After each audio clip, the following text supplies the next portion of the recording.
nós podemos ao mainta vai investigar um rapport de EVA, Economisch Bureau Amsterdam, que indica que entre 2010 e 2016 apenas tem 5,54% de increase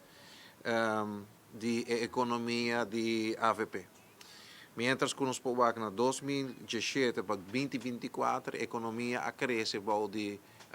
governo de Evelyn Wever Cruz, gabinete Wever Cruz 1 e 2, nós vamos um total de 27,65% nossa economia cresce. Não está por nada, nossa economia atualmente está uma economia recorde, nosso turismo está recorde, nós estamos com finanças também está floating em carro de governo, para sobre economia cresce de uma maneira muito grande e nós podemos aqui também através da cifra de EBA, que é Economisch Bureau Amsterdam, que dá rapport tocante disso aqui.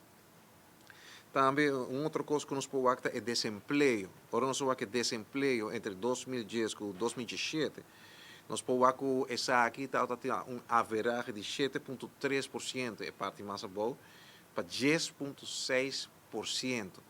Porcentagem muito alto mesmo. Pero desde que o gabinete Wever Cruz 1 e 2 assinta a toma em mando do país aqui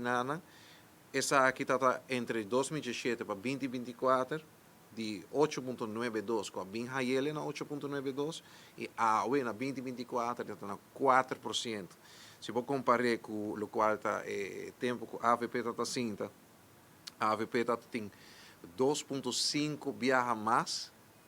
com desemprego, com o mandato do gabinete Wever Cruz e nós podemos também aqui podemos ora botar governar seriamente, ora botar um povo na pecho e botar trazer responsavelmente, botar cumprir com toda a norma na DICAF, botar trazer com responsabilidade e diligência, para que resultado na dentro área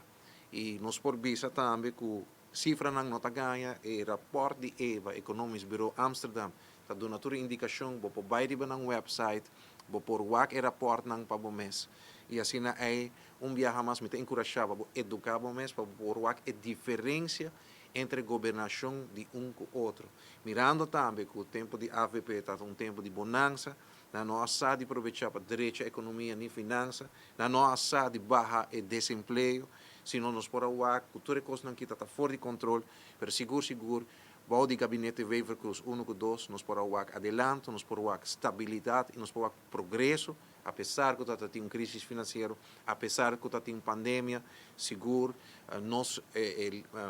ministro presidente Evelyn Wever Cruz a de liderar Aruba, nosso país, para adiante e assim também produzir resultados que ninguém gente não por nega.